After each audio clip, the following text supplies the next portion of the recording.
Hey there everybody, Pika here, and today is going to be like a little bit of a different video. I want to actually end up talking about my experiences with Genshin Impact, a game that I'm pretty sure you end up hearing a lot about if you end up keeping up with the gacha space. Obviously, it's a gacha game. It's Hoyo's by MiHoYo or Hoyoverse at this point, and it's essentially a game that has been a very massive up and down for me. It has been an up for me when it actually ends up being fun to play, and then it has been a down for me when it ends up having designs that kind of aggravate me a bit.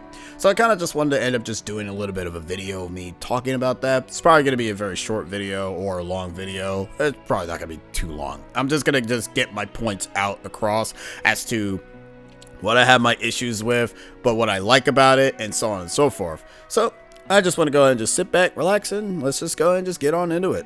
If you don't really know what Genshin Impact is, well, congratulations, you avoided the gacha hell as like everybody else has, probably. But it's essentially a open world gacha game where you get to go ahead and play as a traveler who essentially ends up exploring the entire world of Tibet, and as the game ends up getting updated, we end up getting new regions and also have the capabilities of enjoying the exploration part of the game, which is always usually nice.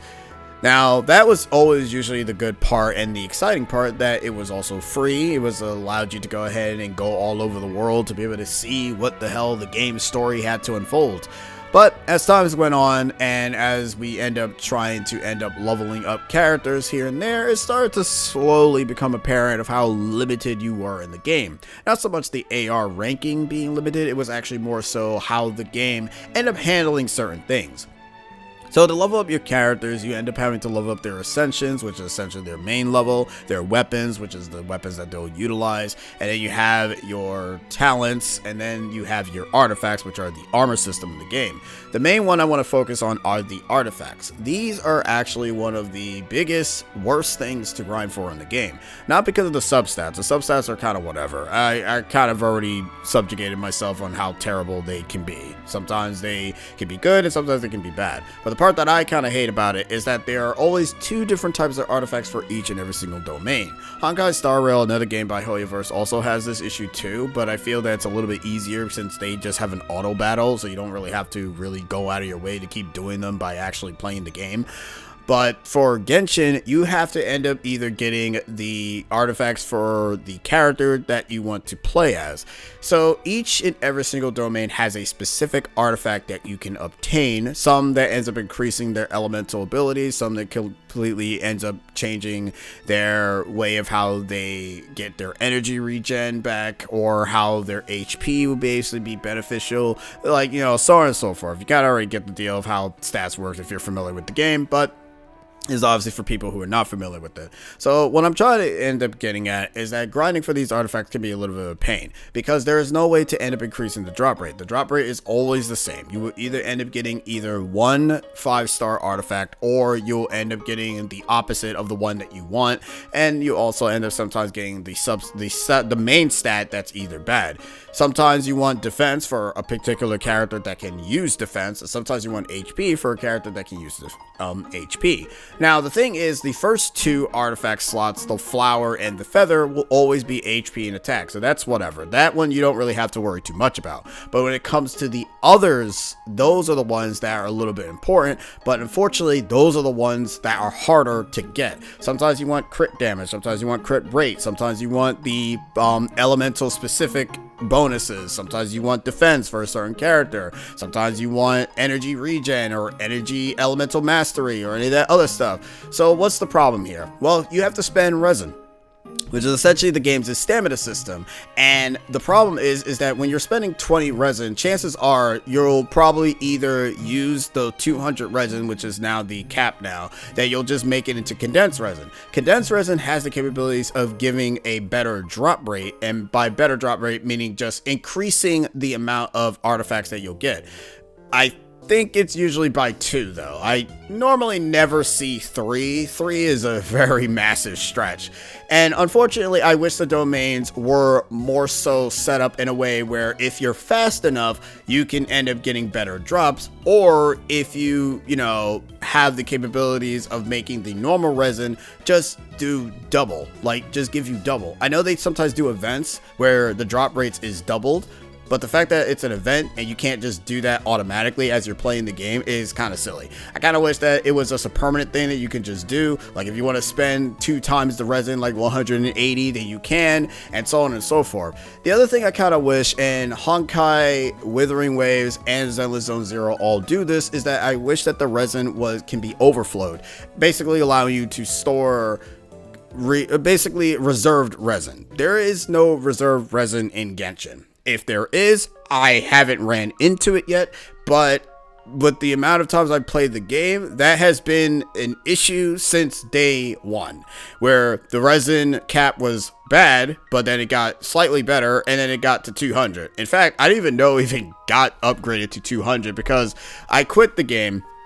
And I didn't come back until Natlin was a thing, and I basically ended up finishing the Fontaine side quest and mission, which was actually pretty good, except for I didn't really care much about the whole, like, I get it. It's like, maybe it's because of my sour experience with Genshin that it kind of ended up making me not really like the story as much anymore. And I mean, is that really my fault? Probably. It doesn't really help that I've also played like a bunch of other games that just had better stories, so that probably also doesn't help. It also doesn't help that the dialogue can be a little bit slow at times, so that's also a common issue too. If something feels slow, I'm gonna get bored, I'm gonna get tired of it, and I don't really want to play it. It just is how it is. But yeah, so when Natlink came out and then I saw that it was 200, I was kind of wondering if it like changed anything. And then obviously coming to find out that majority of the Natlink characters have like actual movement was a bit odd and also a bit disappointing, but I wasn't really shocked considering the fact that other characters that were 5 stars also had different movements as well. So it was what it was.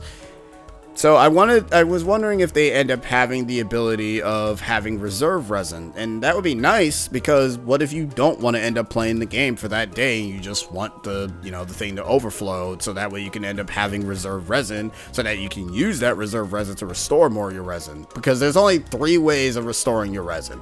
There's the fragmented resin that you get selectively, mind you. You can get it from the battle pass, but it's like you have to pay for that.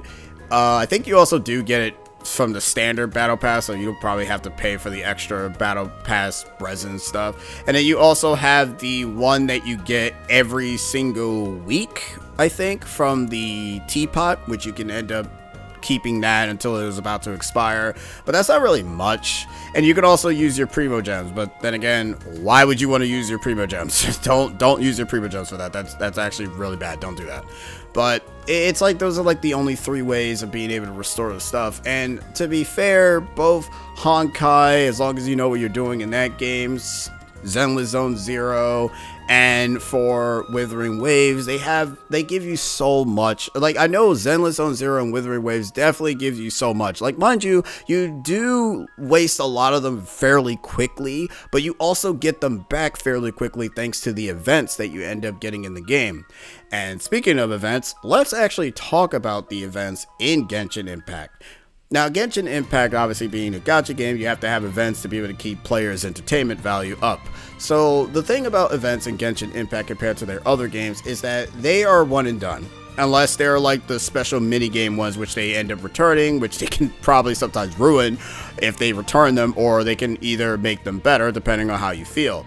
One of the ones that I kind of like are the ones that are story driven. I like the events that ends up having story driven events, which ends up allowing you to hang out with a particular character that you wouldn't really care too much about until you end up, hanging out with them and seeing how their character gets developed.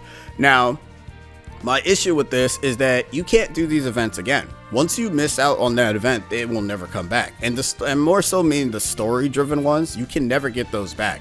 They will never rerun those stories again, and that kind of sucks, because if you're a player who's currently getting into it during the 5.0 arc, you're not going to be able to do any of those events because you missed out on it. And I feel that Genshin is a massive FOMO game compared to the other games. Not to say that the other games are not FOMO related, but I just feel the FOMO more in Genshin than I do for the other games. Like, if I miss an event in Star Rail or in Zenless or in Withering Waves, I'm like, okay, whatever. I mean, it is what it is. Like I don't really know what happened. I don't know if Withering Waves even had a lot of events, mainly story events, because mainly the fact that I kind of ended up starting to play the game when it came out on the PS5, and during it coming out for the PS5, Resistita was kind of already announced, so it didn't really matter to me. So I kind of already was playing the game without having to worry about what story beats I was missing, whereas Star Rail ends up having their past events,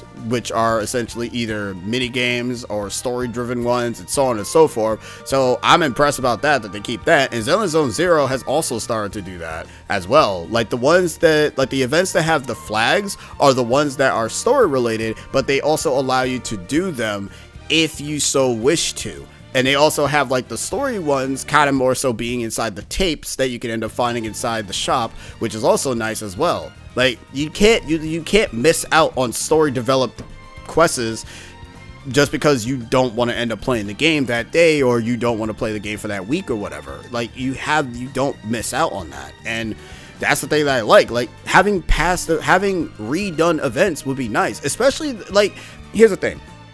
You should have the story events be within the game, so that way players can have the ability to enjoy the story more, flesh out the story more. And it's just ridiculous that it's never going to be like that.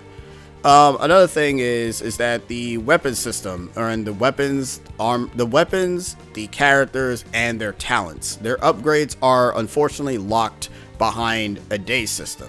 Depending on the day is depending on which artifacts that you can actually end up grinding for. Not artifacts, the materials you can grind for. And that's actually pretty annoying because it's very limiting. And I wish that it was just gone. I wish that didn't exist. I wish that you just had the capabilities of just grinding for them whenever you wish, because it is pretty annoying that if you end up having like a character specific weapon, then you can't even upgrade it because lol, you don't have the materials for them. Now you could probably say like, oh, if you've been playing the game for that long, you can go ahead and end up just you'll be able to have so much materials. That is true. But if you've also been playing the game that long, you will also know how annoying it can be when you either have to grind for these things if you're in the know-how, or you just lack the mora to be able to end up getting anything upgraded. Because if you end up spending your mora on upgrading a bunch of characters, well, you're going to be poor, and good luck trying to make money. Yes, there is the ley lines that ends up allowing you to get money, but I'm going to be real with you. If you messed up too hard, and trust me, I have when I played the game off of the PS4, it's doable, and it is impossible to get yourself back up. They basically end up having also overworld bosses that you also need materials to be able to end up upgrading your characters. Now, they've increased the respawning rate very fast, mind you, which is kind of insane. But that's not the issue. I didn't really have any issue with the respawning rate. What I had the issue was the drop rate.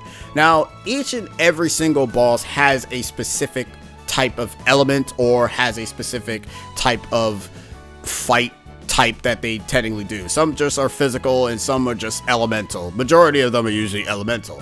Now, what's my problem?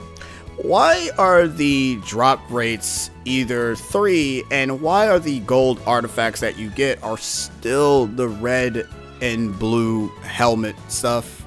Why is it still those things? Why isn't the Anemo hypothesis gives you a 5-star Anemo specific artifact?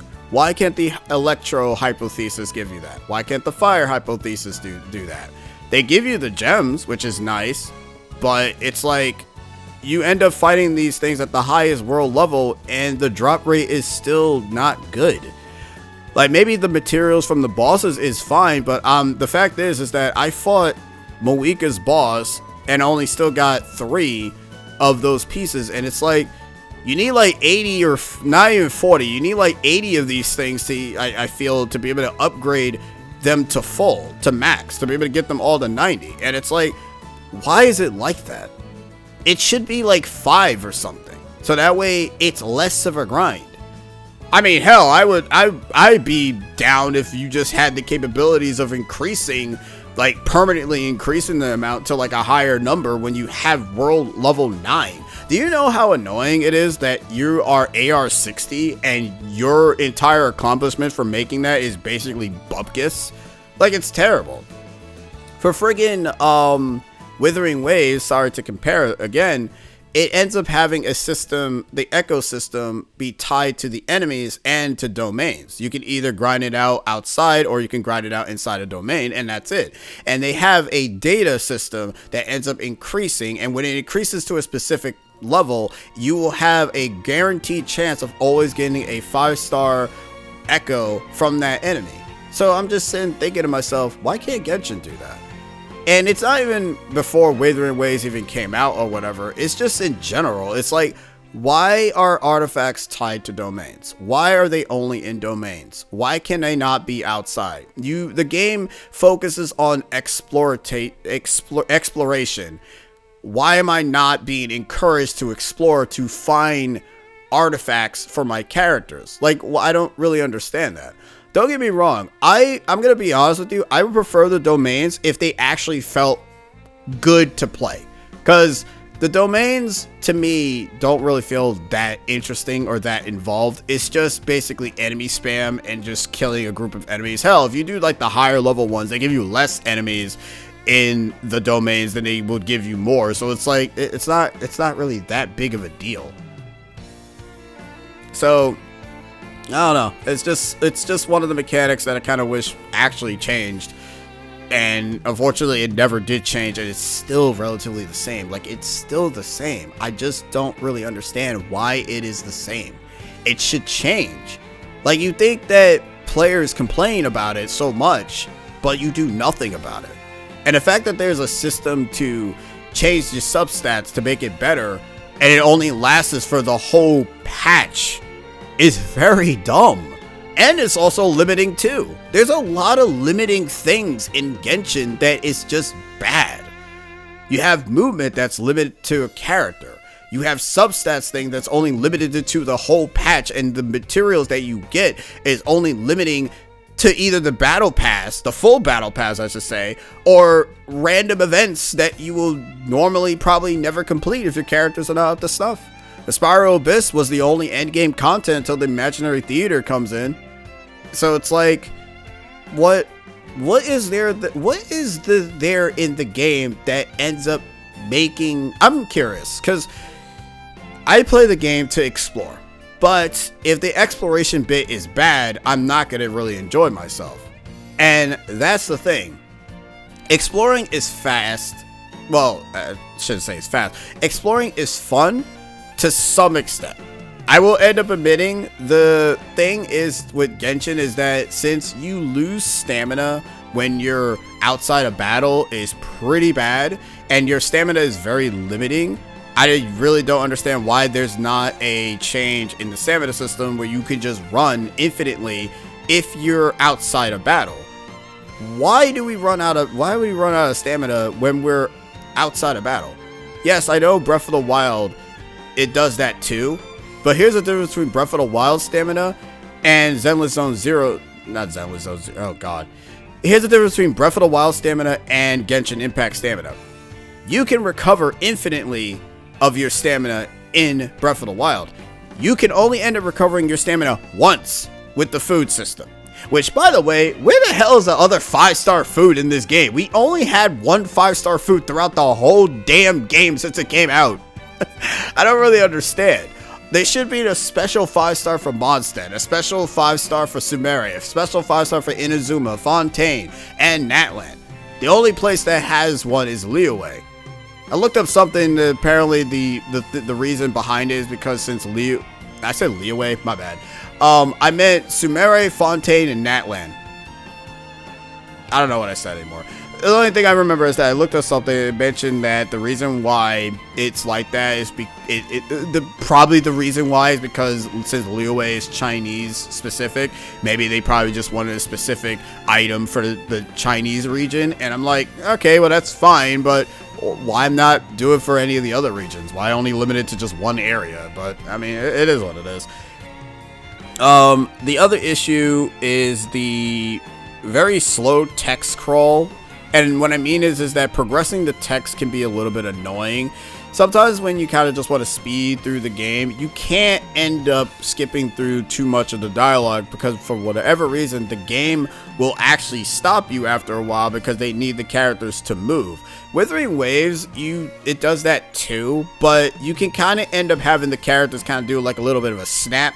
Like, yes, it's awkward as hell and very uncanny. I mean, hell, to be perfectly honest, when it ends up auto-playing, it kind of ends up tending to happen anyways. But when it comes to like Genshin, it always usually stops you if you're going too fast, or if you're trying to go too fast, I should say. Hence the reason why I feel that, you know, here it comes, there should be a skippable button. It's not that hard to kind of end up mitigating that issue.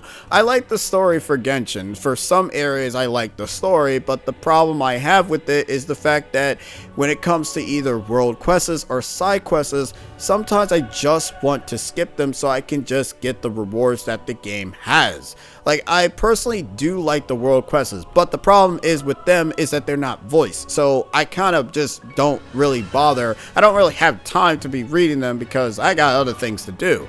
You kind of have to keep talking faster, but y'all talk too slow and your mouths don't even move. Y'all don't even animate. So it's like, what the hell? Like, your mouths don't animate. So what the hell is even the point? It's like y'all ain't got no lips no more. Like, where your lips at? I don't understand. All you guys just move your heads and like, yo, what up, man? I don't, you know. It's like, I don't get it. It's just, it just takes me out of it. I don't even want to even talk about the protagonist because, to be honest, it's like, you can find a bunch of videos as to what's wrong with the protagonist, but I'll just give a TLDR. Don't like that they're silent. Don't like that they're inconsistently silent, I should say, because sometimes they talk and sometimes they don't, and I do like it if they actually did talk more. And I do know that you can go ahead and go to their character profiles for them to go ahead and see the conversation between Paimon and the Traveler. It's fine. It's great. I just wish that it was permanently in the game, but it's not, because it just makes it sound like that the main protagonist doesn't have a voice at all and Paimon is their voice of reason. So I'm like, alright, whatever. That's my TLDR. Probably wasn't really a TLDR. It almost felt a little bit long there for me.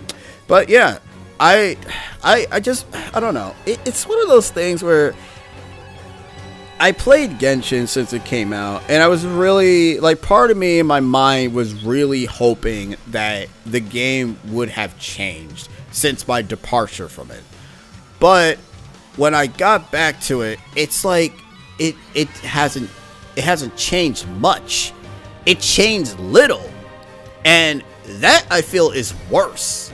Because it's not like you didn't change at all. If you didn't change at all, I would have been like, all right, well, that's cool. But you changed so very little. And I know it's like, well, at least they changed something. Yeah, they changed something, but some of these features should have been in the game since 2.0, though. You know what I mean? Like, it's not one of those things where it's like, oh, this thing should have been I'm personally, I'm not complaining that these type of things should have been in 1.1 when, you know, that patch came out, that update came out. I don't really care. What I'm more so caring about is that when 2.0 would have came out, it should have ended up having a lot of changes to the game. Some of the quality of life changes are nice, but they're so slow and far in between that it's kind of ridiculous. That's like deadass Final Fantasy XIV having an update that was long waited. Like, say for instance, the glamour system. Yes, it was introduced in 1.1, or 1.2, it was introduced at some point, or 2 point whatever. Like, let's think about this. What if the glamour system wasn't introduced until Dawn Trail? Do you know how stupid that would have been? Do you know how upsetting that would have been for a lot of players to have to deal with sometimes the Uggo armor that we end up getting that we don't like? It would have been awful. And I know you could probably say that it's a gacha game, but to be honest with you, I can't even, I don't even know if that's even a good excuse to say that, oh, it's a gacha game. Like, it's allowed to be the way how it is. No, because the thing is, I'm not even complaining about the gacha part. I'm complaining about the game itself, not the gacha part. I could give two hells about the gacha part. If the game was entertaining enough to keep me going, and having the characters actually have unique fighting ways, like in Withering Waves and in Zenless and in Honkai, you know, it's kind of a very dumb way of comparing those two games, and should probably more so be Withering Waves. But yeah, with Withering Waves having unique animations for all their characters, while Genshin still reuses the same animation for certain characters unless they're an Archon or they're either special. No, it's the gameplay I'm more so annoyed by. I don't really care about the gacha portion of the game. Like, I really don't. Because in reality, I don't really have to, personally me, I don't have to interact with it.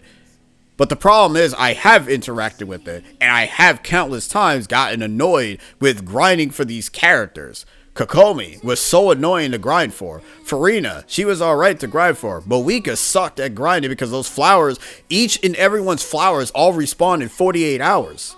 Which is so annoying. If you don't prematurely grind for the materials before they are about to come out, or you don't, look at leaks or whatever that ends up showcasing that what the character's materials are, you're not going to go ahead and know what materials these people need until they come out. It's ridiculous. So every time I end up unlocking a character, I'm always annoyed that it's like, oh, I gotta level them up. Like, I have a bunch of books to level them up. That's great. But you know what I don't have? They're friggin' materials. They're boss materials. They're gem materials. They're flower materials. And they're enemy drop materials. I need 4 friggin' materials just to level up one person. And the thing is, the only part that's easy is the enemy drops and the gems. The other 2 things, you gotta go ahead and you gotta grind for those things. And they're such a pain in the ass to do. It is such a pain. And I hate it so much. I hate it so much, man. It's not even the bosses are hard or anything. It's just that you gotta keep doing it just to get them to a specific number. And it's just ridiculous, man. It's just ridiculous. I want Genshin to change. I want it to be fixed. I want it to have a much better flow system where my time is actually warranted. If I want to stop playing the game, then let me pick that. Let me decide that, Let me go out in the overworld to go grind for artifacts. Let me go ahead and have reserve resin so that way I don't have to go ahead and wait a long ass time. Because here, you want to know how I can get my 200 resin back? I have to wake up early in the morning, waste all my resin, and then I have to wait until the whole day is over just so I can be able to do the grind again. And that is something that I actually did when the game ended up raising the cap to 180. I did that a lot because that was the only way to get your resin back. I either use it to get up getting 5 condensed resin, which you couldn't get 5 anyways because you only have 180, but you can get 5 now thanks to it being 200. But yeah, you can do that, and it's like, that's great, that's super fantastic, but now what the hell am I supposed to do for the majority of the day? Like, I can't go fight enemies because there's no point in fighting the enemies because they don't give me anything except for their materials for future characters. Sometimes it's not even a reason to even pull for characters because I'm gonna be real with you. If you have your 4-on-4 teams, unless you're interested in building another team of characters, then you don't need to pull any more from the gacha anymore. You know what I mean? But unfortunately, the Spiral Abyss is very, very predatory and basically forcing you to get a particular character to be able to win. Don't get me wrong, you can still win with whatever characters you have, but it's like, god damn, you are definitely designed for the new characters that are on the banner. You suck. But yeah, that's it for me. I got nothing else to actually talk about this game. I'm probably missing some other things. If you have like any feelings towards Genshin, or like what changes you wish, or if you're fine with the game, that's fine too. But if you have like any issues, any problems with it, leave it down in the comments below. I'll end up reading them. You want to have a discussion? We can. Maybe when 6.0 comes out, and I'll see what changes they do when the live stream comes around. If it's good, I'll probably end up doing another video of this. If it's bad, I'll be probably saying my farewells to this damn game because I'm not playing it anymore. But I am going to definitely quit if 6.0 doesn't change it. Like, I know you're probably saying, it's like, oh, you're not going to wait for the other. No. I'm going to wait until Shesnaya or wherever the hell we're going.